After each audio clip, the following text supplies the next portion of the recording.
Super Prize Fighter!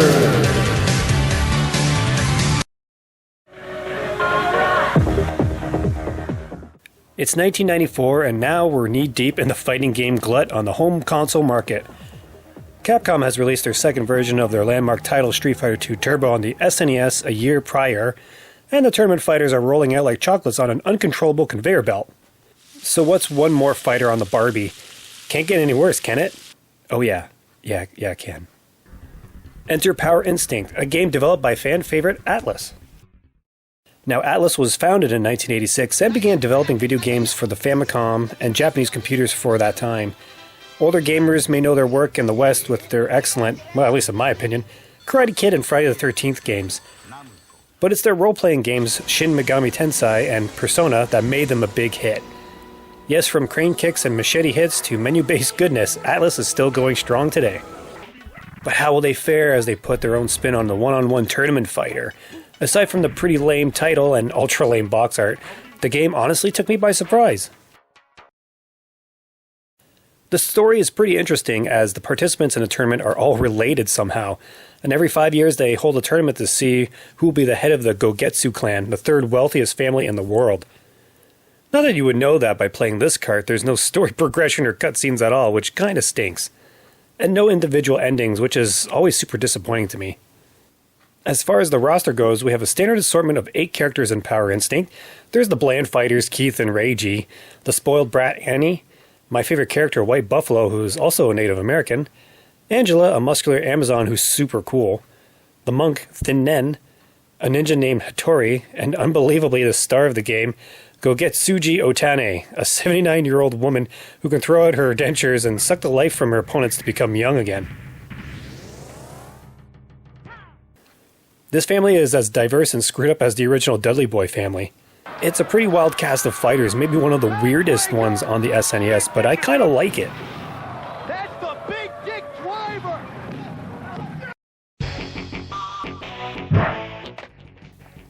Control-wise, we have 2 punches and kicks with a pair of weak and strong types as per the usual. Oddly, the L and R buttons are not used here, which is kinda sad. Double tapping forward or behind will do a forward or back dashing move, which is super sweet. And every character can double jump too, awesome.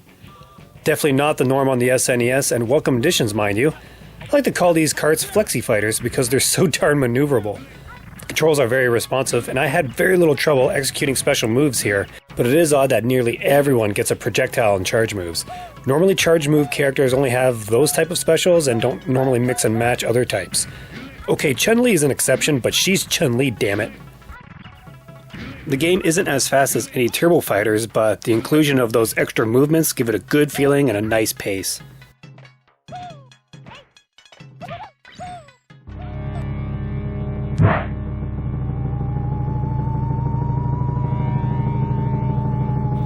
There's a total of 9 different areas to fight in, and all these stages have breakable areas at the sides that can further extend those arenas.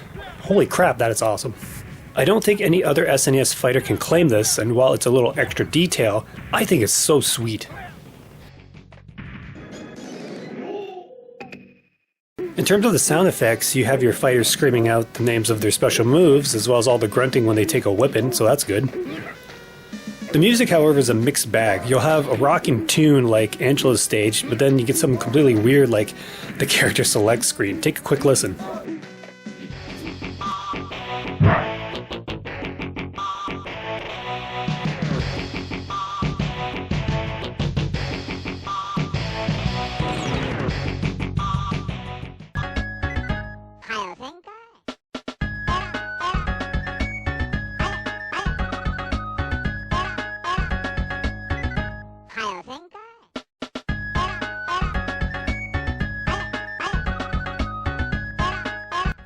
Overall, the music works, but most tracks are kind of forgettable.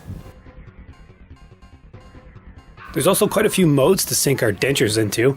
We get your standard arcade and versus mode, as well as a survival mode, pitting you against a set number of brawlers to get through. And we get 2 different practice modes too. You can set up the CPU to stand or sit, or you can play against it. This was definitely not the norm here, and really one-ups Street Fighter II Turbo because it didn't have any of this. Not even a practice mode, so big thumbs up here to Atlas for including them.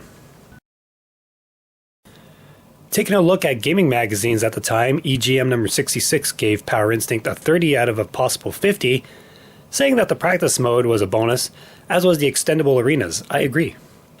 Game Players number 68 gave it a 73%, saying while the game is good, the only standout is the survival mode, and if you had a good fighting game already, you didn't need this one. Ouch!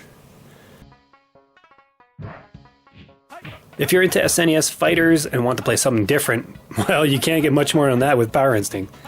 It has lots of interesting fighters, a combo system, unusual special attacks, and is very maneuverable and responsive.